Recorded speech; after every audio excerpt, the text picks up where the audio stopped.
যত মানুষ অপরাধ করে, অপরাধ করার সময় খুব মজা পায়। অপরাধ করে সারার পর, শেষ করার পর একটা সময় জ্বালা শুরু হয়।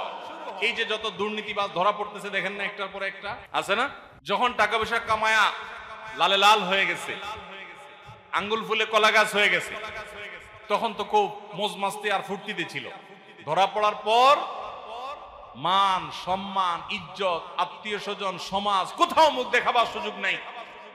বাকি জীবন বিদেশে পালিয়ে, চোরের মতো পালিয়ে পালিয়ে দুনিয়া থেকে গ্লানি নিয়ে, অপমানিত অবস্থায় দুঃখ এবং কষ্ট নিয়ে যখন চলে যাচ্ছে, এই মুহূর্তে যদি তাদের সাক্ষাৎকার নেওয়া যেত, আমি নিশ্চিত নির্ঘাত তারা বলতো যে হায়, এ সকল অবৈধ উপার্জন না করে নিজ দেশে সম্মান নিয়ে যদি দুনিয়াতে বেঁচে থেকে দুনিয়া থেকে যেতে পারতাম, সেটা অনেক ভালো ছিল।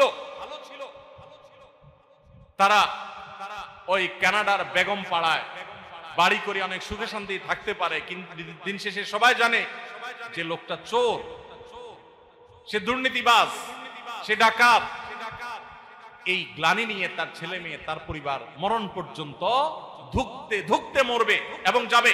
ওই যে চুলকানির সময় মজা ছিল, চুলকানি শেষ হওয়ার পরে জ্বালা শুরু। এজন্য ভাই, হারাম বর্জন করব, বর্জন করতে কষ্ট হলেও হারামে যাব না, যদিও আরাম হয় সেখানে। মনে থাকবে তো ইনশাআল্লাহ? যতজন বিবাহ বহির্ভূত অবৈধ সম্পর্ক জড়িয়ে যাচ্ছেন, আরাম বা মজা হয়তো পাচ্ছেন, কিন্তু মনে রাখবেন চুলকানির পরবর্তী যে জ্বালা, এটাও আপনার জীবনে শুরু হবে, অপেক্ষা থাকে। আর কিছু লোক আছে চুলকানি শুরু হলে তারা চুলকায় না। তারা কি করে না? চুলকায় না। তারা একটু হালকা ডলে ডলে কোন রকম জ্বালাটারে থামায় রাখে। এদের কি পরে জ্বালা পোড়া হয়? হয় না। এই জন্য ভাই, হারাম হারাম করার স্বাদ তো জীবনে বহু দেখেছেন।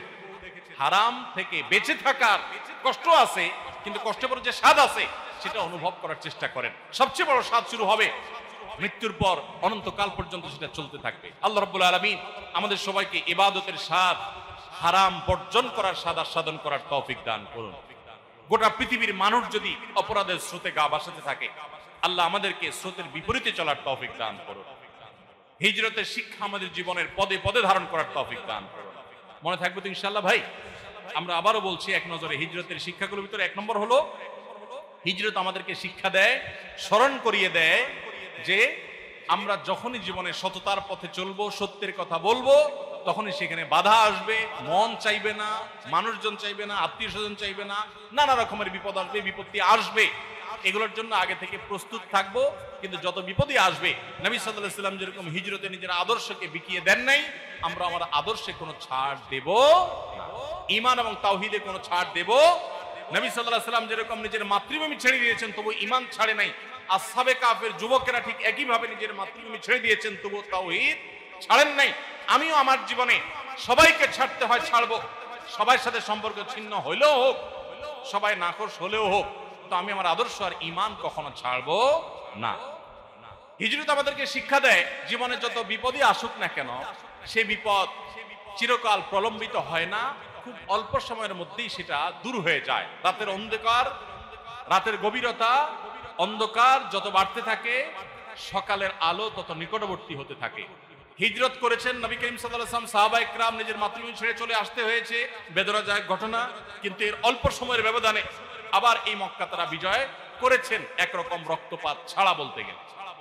অতএব জীবনের পদে পদে যখনই দুঃখ আসবে, হিজরত আমাদেরকে প্রেরণা দিবে যে ইন্না মাআল উসরি ইসরা। 3 নম্বর, মুসলমান প্রত্যেকটা কাজ অত্যন্ত সুনিপুণ পরিকল্পনা করে গুছিয়ে সুন্দরভাবে করবে, তার সাধ্য অনুযায়ী ভালোভাবে করবে। কোনো দুর্বলতা নিয়ে অর্ধেক মার্কা কাজ করবে না, যেটাই করবে ইন্নাল্লাহা ইউহিব্বু ইযা আমিলা আহাদুকুম আমালান আন ইউতকিনাহু, সুন্দরভাবে ভালোভাবে করবে। সেটা আমরা হিজরত থেকে শিক্ষা গ্রহণ করলাম। নবী সাল্লাল্লাহু আলাইহি ওয়াসাল্লাম কিভাবে হিজরতের প্ল্যান সাজিয়েছেন সেখান থেকে।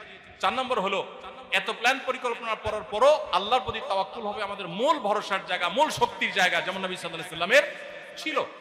তিনি এত কিছু করার পর আল্লাহর উপর ভরসা করেছেন। যখন কাফেররা গুহার মাথায় মুখে চলে এসেছে, তখনও বলছেন লা তাহজান ইন্নাল্লাহা।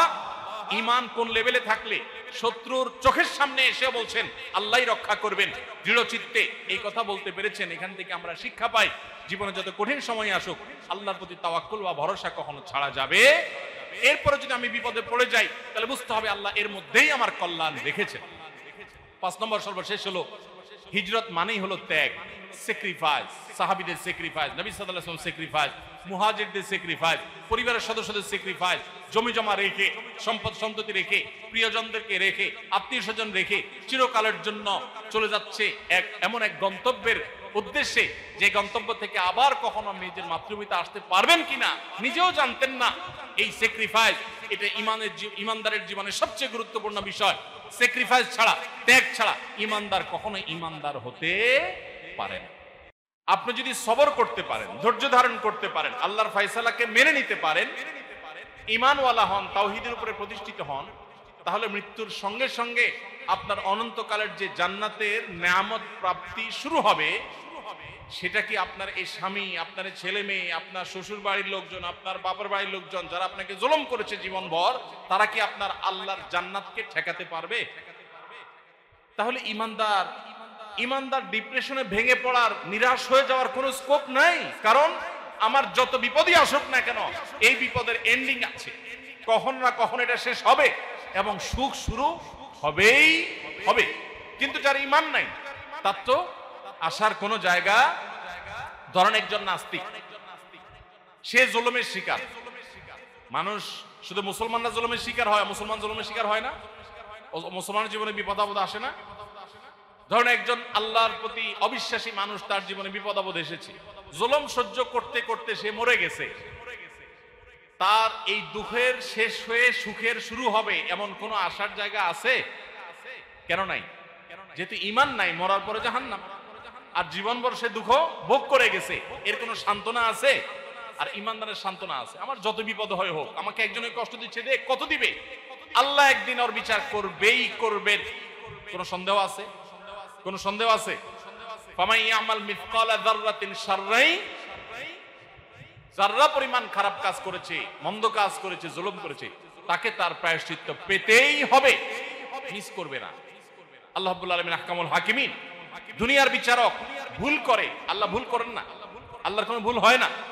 সো ঈমানদারের বড় একটা সান্ত্বনা হলো হিজরত। কেন সাহাবায়ে কেরাম হিজরতের ঘটনা থেকে হিজরি সনের গণনা শুরু করেছেন? কারণ হিজরত আমাদেরকে শেখায়, যখনই আমাদের বিপদ আসে, কষ্ট আসে, দুঃখ আসে, কঠিন সময় আসে, হিজরত এসে আমাদের কানে কানে বলে, মুসলমান খবরদার,